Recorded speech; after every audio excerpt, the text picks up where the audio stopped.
1 Crônicas 7, 20 a 27 diz assim: O filho de Efraim foi Sutela, de quem foi filho Bered, de quem foi filho Taate, de quem foi filho Eleadá, de quem foi filho Taate, de quem foi filho Zabade, de quem foi filho Sutela, e ainda Ezer e Eleade, mortos pelos homens de Gate, naturais da terra, pois eles foram roubar o gado destes.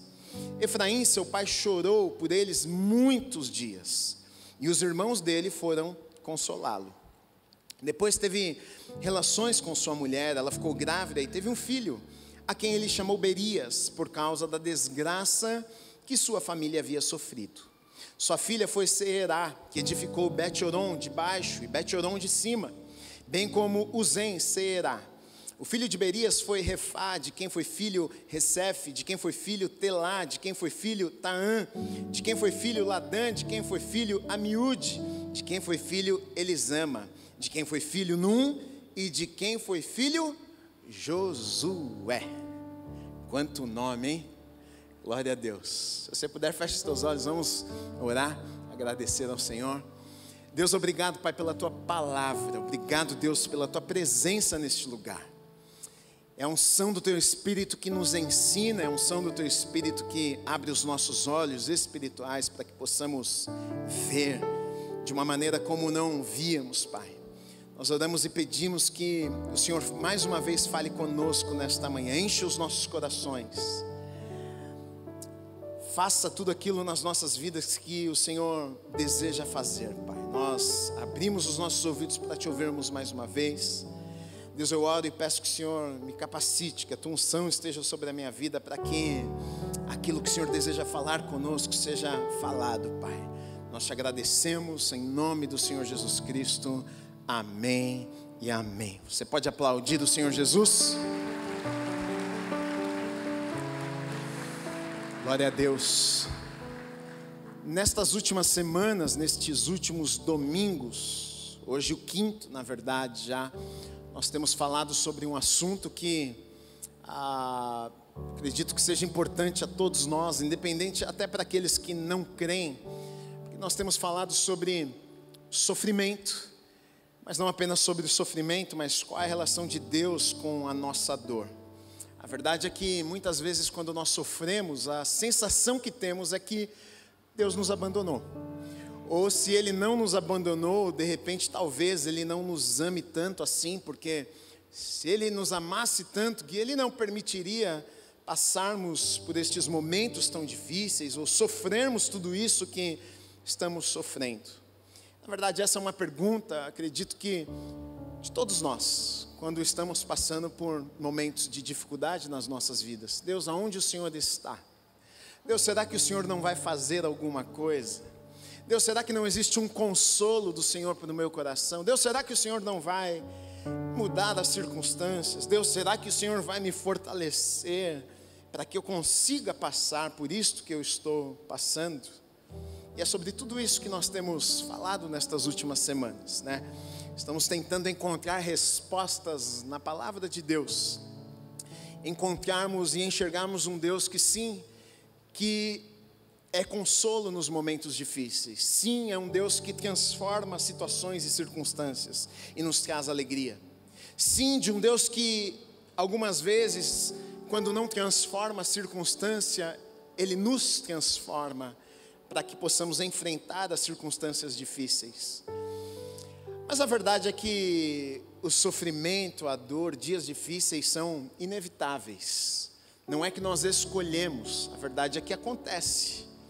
A gente perde pessoas que amamos, às vezes o nosso projeto de vida, os nossos sonhos não acontecem da maneira que nós tínhamos imaginado, e muitas vezes isso traz tristeza e frustração e dor. A questão é como nós lidamos com tudo isso, o que é que nós fazemos, e é sobre isso que eu quero falar um pouco com vocês hoje. Superando momentos difíceis. Como é que a gente faz, já que o dia difícil chega, já que a dor em alguns momentos é inevitável, tá? Então qual é a nossa resposta? O que é que nós podemos fazer? Como nós devemos nos comportarmos diante de dias difíceis? E aqui está uma história que nós lemos, que nos traz alguns ensinamentos. Esse homem aqui, seu nome Efraim, e a gente leu a genealogia, e filho do filho do filho do filho do filho. Mas no meio da história aqui, o que nos conta, os textos que nós lemos aqui, é que este homem, chamado Efraim, ele perdeu 2 filhos. 2 de seus filhos morreram. O texto nos conta que estes filhos foram a Gate. Não sei se você lembra, Gate era a terra dos filisteus. O famoso Golias era de Gate. Sempre filisteus inimigos do povo de Deus. E neste período aqui, nós estamos falando de muitos e muitos anos antes de Jesus, 1600 e tantos antes de Jesus. Esse período nós estamos falando de um período que o povo de Deus morava ainda no Egito. E moravam no Egito porque José havia ido para o Egito, né? Não foi da maneira que ele esperava ou desejava, mas ele caiu lá no Egito. Ele foi vendido como escravo pelos seus próprios irmãos. E ali no Egito, primeiro ele passa 17 anos de grande dificuldade, até que então um dia, que aquele sonho que Deus havia colocado em seu coração se realiza. E por conta de José estar no Egito, e naquele tempo houve grande fome, os familiares de José também foram para o Egito, para ali morar com eles. Então o povo de Deus, grande parte está no Egito ali morando. E o texto diz que estes 2 filhos de Efraim, eles, por algum motivo, a Bíblia não nos conta, mas era normal eles irem e voltarem, até porque eles iam comprar alimentos muitas vezes e fazer negócios. Mas o texto nos diz que eles foram, na verdade, até Gate, e estavam fazendo em Gate algo que não deveriam fazer, estavam roubando animais dos outros. E foram pegos e mataram estes 2 rapazes aqui. Se eles estavam, independente de estar certo ou errado, para um pai perder um filho, é algo terrível. Então este pai aqui, Efraim, ele recebe a notícia de que ele perde 2 de seus filhos. E o texto nos conta que, na verdade, ele passa agora, então, depois que a notícia chega, ele passa, então, por algumas fases. E estas fases aqui, elas são fases normais para todas as pessoas que estão sofrendo, estão vivendo um momento difícil. A primeira coisa que ele faz, quando ele recebe a notícia de que ele havia perdido seus 2 filhos, o que é? Ele chora. Ele chora e chora muito. E aí tem aqueles super religiosos que vão dizer: não, crente não chora. Se está chorando é porque não crê. Não, está chorando porque é ser humano. Está chorando porque sente, porque tem alma, porque tem sentimentos. Chorar não é um sinal de que eu não creio. Chorar não significa que eu deixei de acreditar que existe um Deus que é soberano. Não estou indo contra a música, mas tem até música que diz: está chorando porque... Estou chorando porque eu estou sofrendo. Não é porque eu não creio em Deus, eu creio em Deus. Eu creio que Ele é soberano, eu creio que Ele tem o melhor para a minha vida, mas eu estou sentindo dores, eu estou sofrendo. Então mesmo que você sirva a Deus, mesmo que você não tenha deixado de crer que Deus está no controle de todas as coisas, diante de algumas situações difíceis, às vezes a gente chora. E deixa eu te dar essa notícia: está tudo bem de você chorar, pode chorar. O próprio Jesus chorou. Jesus, sendo filho de Deus, ele chega no velório, na verdade já estava enterrado, estava dentro do túmulo lá. E seu amigo estava morto, e Jesus chega ali, mesmo sendo filho de Deus, e sabendo no poder de Deus, e sabendo na soberania de Deus, e Jesus, ele chega ali no túmulo de Lázaro, e ele vê os familiares ali sofrendo. O que é que acontece? Jesus chorou. Jesus chorou ali, não foi porque em algum momento ele deixou de crer. Não foi porque Jesus chegou ali e falou: ah, Deus, agora as chances acabaram. Ah, Deus, agora o Senhor perdeu o controle. Não, Jesus não chorou por isso. Ele não deixou de crer, ele não deixou de ter certeza que Deus estava no controle de todas as coisas. Ele não deixou de acreditar que o sobrenatural, o impossível, poderia acontecer ali, mas ele chorou porque ele sentiu. Ser humano. Então, primeiro processo que esse homem vai passar aqui é o do choro, das lágrimas. Ele chora pelos seus filhos que ele havia perdido. O texto nos diz que então seus irmãos vieram para o consolar. Na verdade, a palavra irmãos aqui não necessariamente seja irmão de sangue, até porque esse homem aqui, ele não tinha irmãos. Efraim, irmão de Manassés.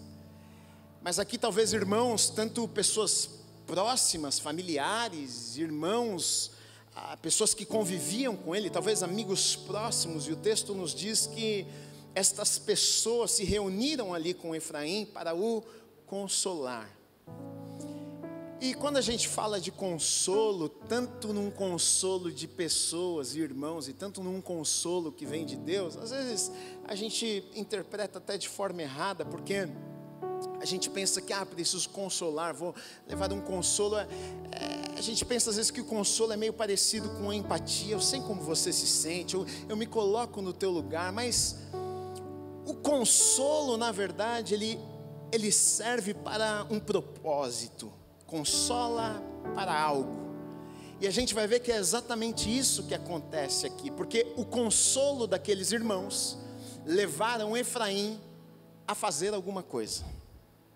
O consolo, ou talvez as palavras, talvez o abraço, talvez aquelas pessoas que chegaram ali e lembraram Efraim de promessas, de coisas que Deus ainda tinha para fazer em sua vida, o levaram a ter um posicionamento e a se posicionar de maneira diferente do que ele estava antes.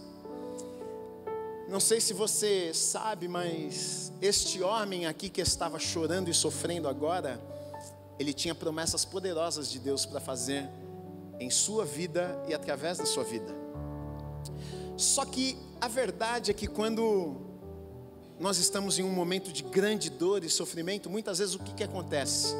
A gente se esquece das promessas. A gente se esquece daquilo que Deus falou conosco. A gente se esquece que Deus ainda pode fazer alguma coisa, porque algumas vezes parece impossível. Você olha e diz, mas olha o que aconteceu na minha vida, olha o que me aconteceu. É impossível Deus fazer alguma coisa, é impossível Deus cumprir aquela promessa que Ele disse que Ele cumpriria na minha vida. Aqui não tem jeito, porque olha o que aconteceu, olha a minha dor, olha a minha situação.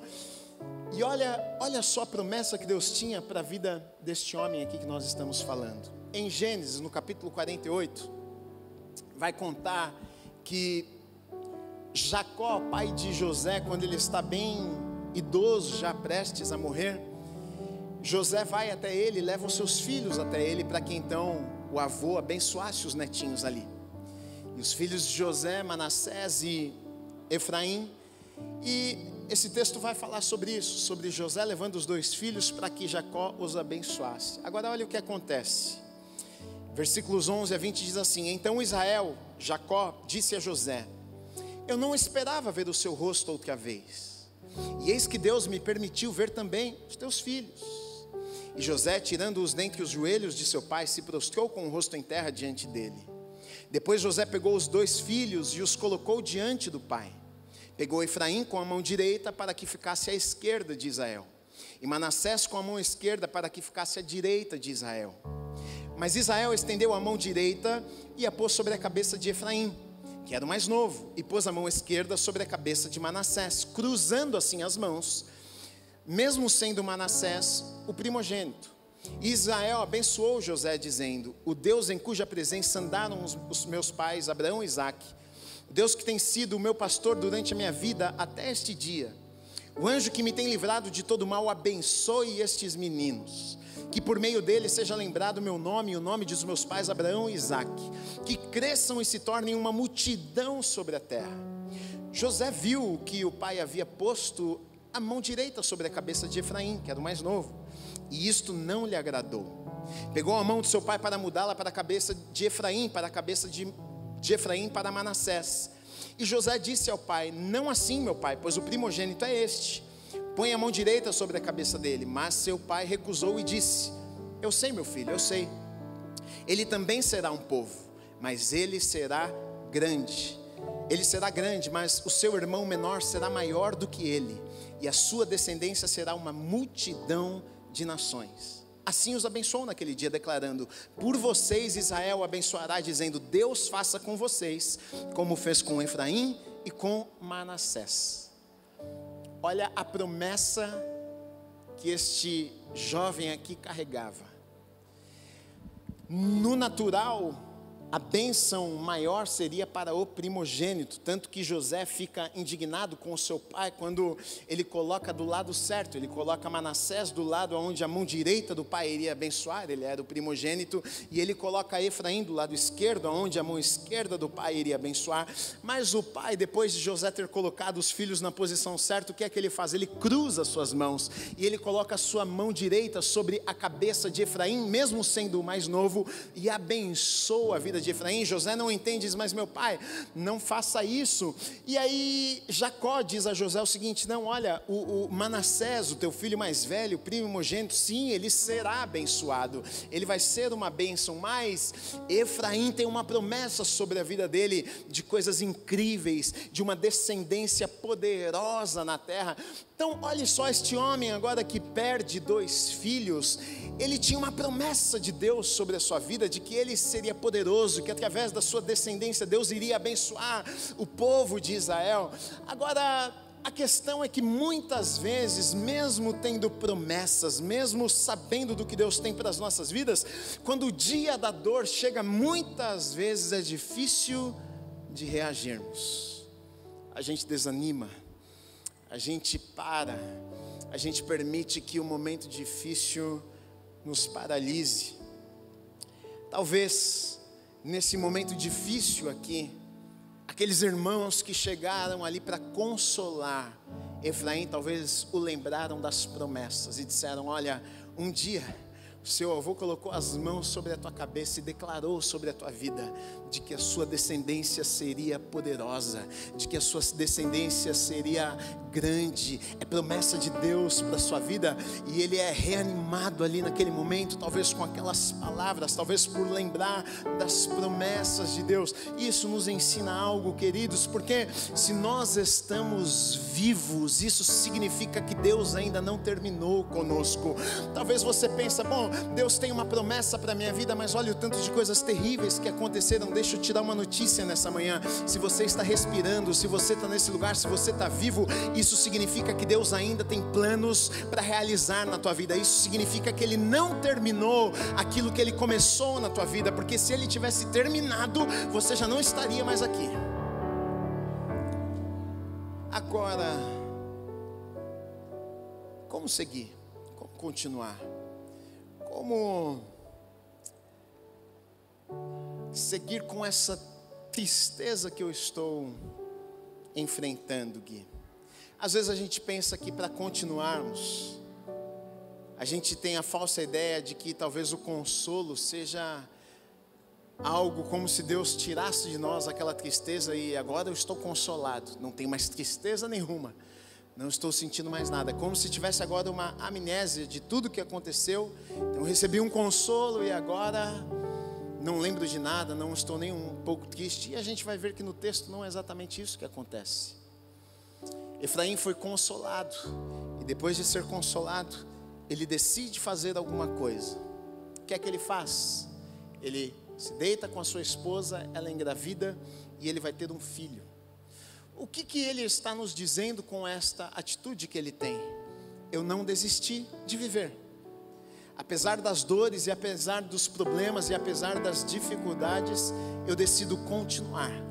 Eu entendo que Deus não terminou comigo, então eu não posso também simplesmente desistir da vida, desistir de viver, ficar aqui paralisado, permitir que essa tristeza, que estas coisas terríveis que me aconteceram paralisem a minha vida e me impeçam de viver o futuro que Deus tem preparado para mim. Então ele decide continuar e ele decide ter mais um filho. Mas é interessante que quando ele vai ter esse filho, ele coloca um nome no filho. E diferente de nos dias de hoje, muitas vezes as pessoas colocam um nome pelo simples fato de gostarem do nome. Ah, que nome bonito, vou colocar esse nome. Nesse tempo aqui não. Eles colocavam nomes de acordo com experiências que eles tinham, ou então era uma profecia, algo que eles desejavam que se cumprisse na vida daquele filho, ou então uma dor que eles sentiam, e muitas vezes os nomes dos filhos eram colocados assim. Então, esse homem aqui coloca o nome do seu filho de Berias, e se você for olhar o significado aqui, você vai ver que não é tão bom assim o significado deste nome procedente do feminino, que no significado é ruim, desagradável, causador de infelicidade, pior que o pior, maligno. O que a gente entende é que quando esse homem ele tem um filho, não necessariamente ele não sentia nenhuma dor, pelo contrário, talvez ele tenha tido aquele filho em dores. Ele ainda estava triste porque ele havia perdido seus filhos.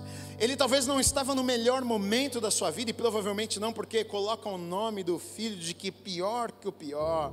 Ele está vivendo um momento triste de sua vida, mas olha só que coisa poderosa, ele não permite que o momento triste de sua vida o impeça de continuar caminhando. Ele não permite que o momento de tristeza na sua vida o paralise naquele lugar para sempre. Afinal, ele entende: eu sei, eu estou sofrendo, eu sei, tem dores, eu sei, eu não queria estar passando pelo que eu estou passando, mas olha só, eu preciso continuar, porque Deus ainda tem algo para fazer na minha vida, e através da minha vida eu preciso continuar, mesmo em meio às dores. Eu preciso me levantar e superar isso aqui, porque eu tenho promessa.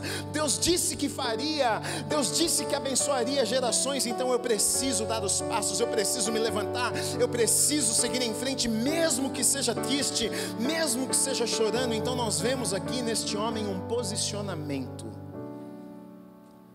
E talvez ele tenha tido a facilidade de se posicionar dessa maneira em um momento tão difícil, porque ele teve, na verdade, um grande exemplo. Se você olhar para trás e se lembrar da história de José, com 17 anos, recebe sonhos poderosos de Deus, mas viveu coisas terríveis, sofreu, chorou. 13 anos da sua vida viveu em grande aperto, sendo traído, esquecido, injustiçado, passou por prisões, mas ele não permitiu que os momentos difíceis que ele havia passado paralisassem sua vida.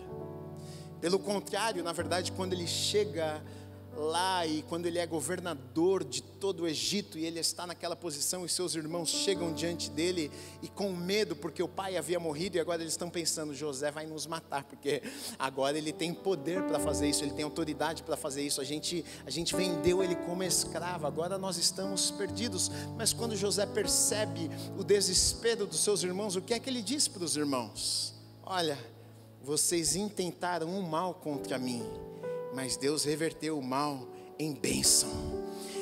E ele reconhece, diz: na verdade Deus estava me enviando à frente, para que em um momento como esse eu já estivesse aqui para cuidar agora de vocês.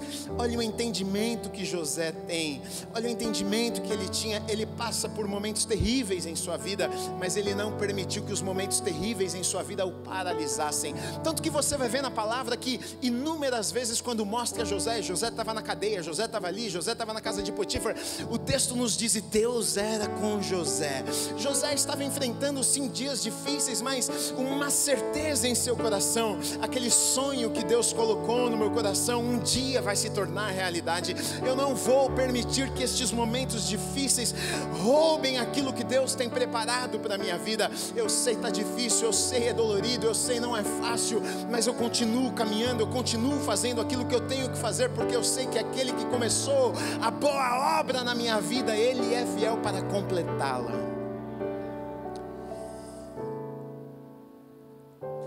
E muitas vezes a gente se esquece disso.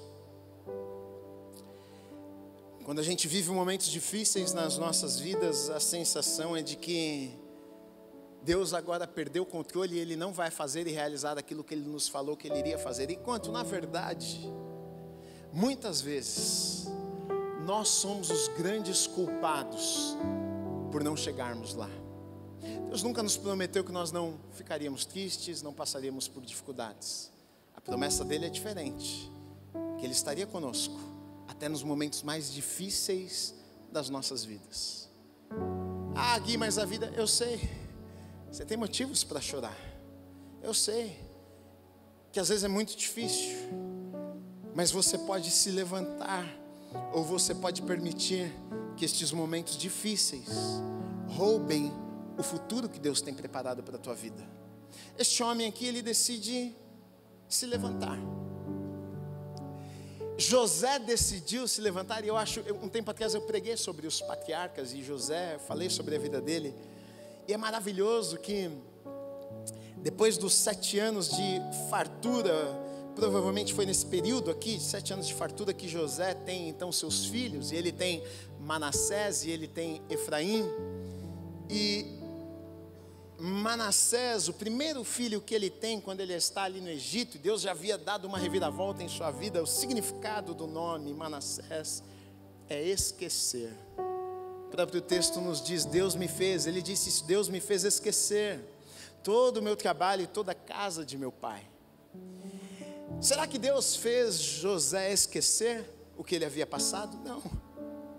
Mas ele tem aquele menino, Manassés nasce, ele olha para aquele menino, não é que ele havia se esquecido de tudo que ele havia passado, mas é como se ele estivesse dizendo, olha, Deus me fez chegar aqui, foi por Deus que eu cheguei até aqui, só eu sei o que eu passei nessa vida, mas eu cheguei aqui, eu estou aqui, olha essa promessa aqui na minha frente, eu sei que sozinho eu não poderia ter chego aqui, eu sei que eu não ia dar conta, a dor foi muito grande, os problemas pareciam insuportáveis, mas Deus me fez esquecer, Deus me trouxe até este lugar. Então José vai ter outro filho, e seu outro filho é Efraim, que diz duplamente frutífero. Ele diz, Deus me fez próspero na terra da minha aflição, ou seja, Deus não apenas me sustentou nos dias difíceis, mas Ele fez mais, Ele fez além daquilo que eu podia imaginar. Ele não simplesmente me abençoou, me sustentando nos dias difíceis, mas Ele fez mais do que isso, Ele me deu mais, Ele deu dobro, duplamente próspero, Ele me deu mais do que eu podia pensar ou imaginar. E deixa eu te dizer uma coisa, é exatamente isso que Deus faz nas nossas vidas. Às vezes a gente pensa, olha, não tem como mais ser feliz, não tem como mais viver as promessas. Deixa eu dar uma palavra para o teu coração nesta manhã. Deus não vai apenas te sustentar pelos dias difíceis, Deus não vai apenas guardar o teu coração nos dias difíceis, Deus não vai te levar para o outro lado apenas depois de dias difíceis. Ele vai estar com você sim, Ele vai sustentar a tua vida sim, mas Ele vai fazer coisas que você não imaginou. Ele vai te abençoar de tal maneira que, assim como José diz, olha, Efraim duplamente frutífero, assim vai ser na tua vida também, em nome de Jesus, porque Deus é aquele que faz infinitamente mais além daquilo que nós podemos pensar ou imaginar.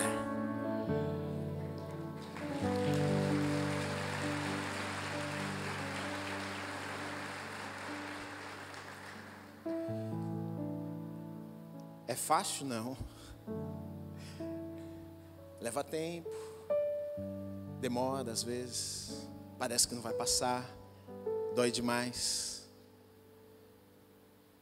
Mas eu não posso deixar de acreditar, eu não posso deixar de confiar, eu não posso deixar de olhar para Deus e descansar o meu coração nas mãos dEle, sabendo que Ele é soberano, sabendo que Ele controla todas as coisas, sabendo que Ele tem o melhor preparado para a minha vida.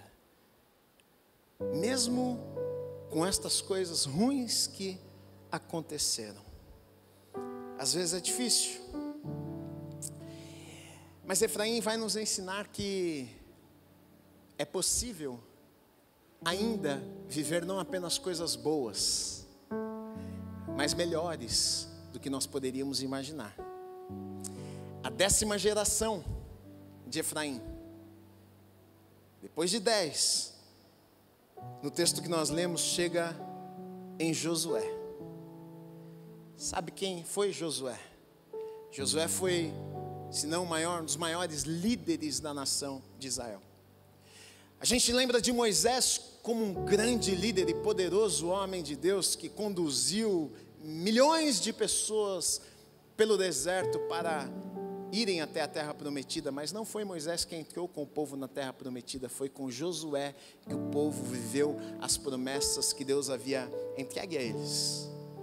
Foi este homem que de forma poderosa, decide se levantar e conduzir pessoas até o lugar da promessa.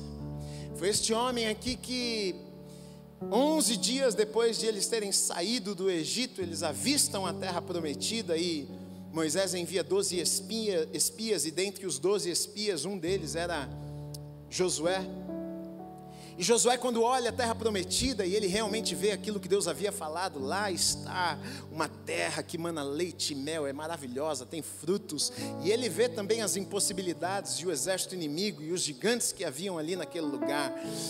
Os 12 voltam, 10 dos 12 voltam dizendo: esquece, não tem como, as impossibilidades são maiores do que nós podemos, não tem como nós enfrentarmos o exército inimigo.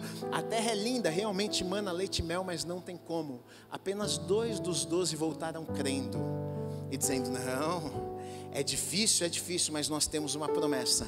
Deus falou que já nos deu nas nossas mãos aquela terra, então vamos avançar para vivermos aquilo que Deus tem preparado para as nossas vidas. É esse homem aqui que fica vivo no deserto, é esse homem aqui que enquanto uma geração mais velha toda morre no deserto por conta da desobediência, mas ele junto com Caleb ficam vivos e agora vão conduzir os mais novos, depois de 40 anos, a entrarem na terra prometida e a experimentarem algo poderoso que Deus havia falado que eles poderiam viver. Agora, a minha pergunta para você é a seguinte: imagina só se Efraim tivesse desistido.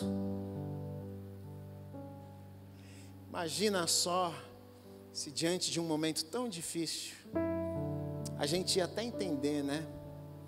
Puxa, Efraim perdeu 2 filhos, está lá na cama agora prostrado. É de se entender quem é pai, quem é mãe. Puxa, e nós entenderíamos e ficaríamos com dó de Efraim e oraríamos por ele e diríamos: oi, Efraim, nós entendemos você, conta com as minhas orações aí. Mas se aquele homem, mesmo no meio de dores, de perdas, porque a história aqui fala que ele tem mais um filho, mas um filho não substitui outro. A ênfase da história não é que Deus deu um filho para... Não existe isso. A questão aqui é a seguinte: aquele homem decidiu continuar vivendo, ele decidiu se levantar, ele decidiu dizer: bom, coisas terríveis me aconteceram, mas eu estou vivo, eu estou aqui, e se eu estou vivo, e se eu estou aqui, eu vou viver. Se eu estou vivo, se eu estou aqui, é porque Deus ainda tem coisas para a minha vida, Deus ainda não terminou comigo, então eu vou me levantar e eu vou continuar vivendo, e eu acredito que eu posso ainda viver as promessas de Deus. Se Efraim tivesse desistido, Josué não existiria. Como é que Deus iria fazer para que um povo entrasse lá na terra prometida? Se este homem não tivesse dito sim para Deus, olha só, algo talvez pequeno, mas um futuro sobrenatural. Deixa eu te dizer uma coisa: talvez você não consiga enxergar com os teus próprios olhos, mas Deus nesta manhã está te chamando. Levanta, não fique paralisado neste lugar de dor, de sofrimento. Eu entendo a tua dor, eu entendo o teu sofrimento, eu entendo as tuas lágrimas, mas a palavra de Deus para a tua vida nesta manhã é: se levante, porque Deus ainda tem muitas coisas para fazer na tua vida e através da tua vida, e coisas que você nem consegue imaginar.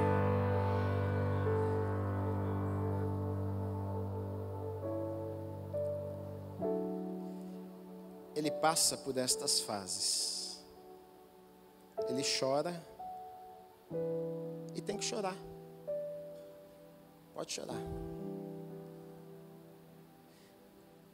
mas quem serve a Deus não chora para sempre. Tem um tempo de choro,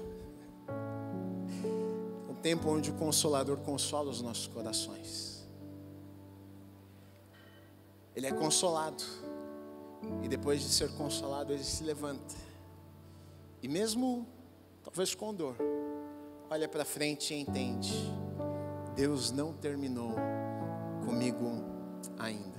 O apóstolo Paulo vai dizer aos Filipenses, capítulo 1, versículo 6, olha, eu estou certo, eu estou bem certo, que aquele que começou a boa obra na vida de vocês há de completá-la até o dia de Cristo Jesus. Eu tenho certeza, ele está dizendo. Aquele que começou, ele é fiel, ele não para no meio, Ele vai terminar a obra que Ele começou na tua vida.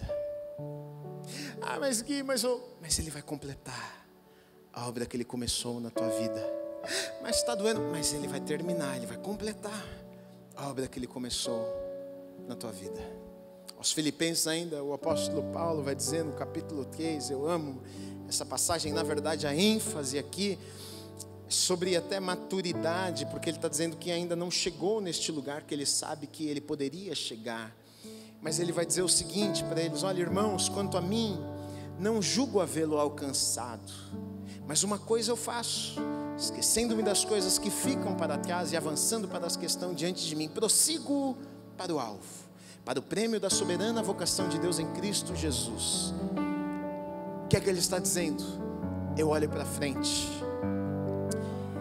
Não é que você não pode olhar para trás no sentido, puxa, de saudade, nada disso.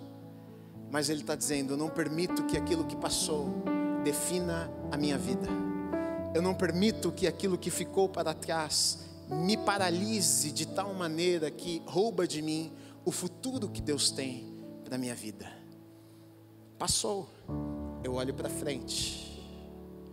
Por isso que a vida do cristão é assim, é de glória em glória, é daqui para frente, é amanhã, é o que Deus tem para fazer na minha vida amanhã, é depois de amanhã, senão nós não estaríamos vivos. Então, querido e querida, eu quero te encorajar nessa manhã, quero te encorajar, não fique neste lugar de dor.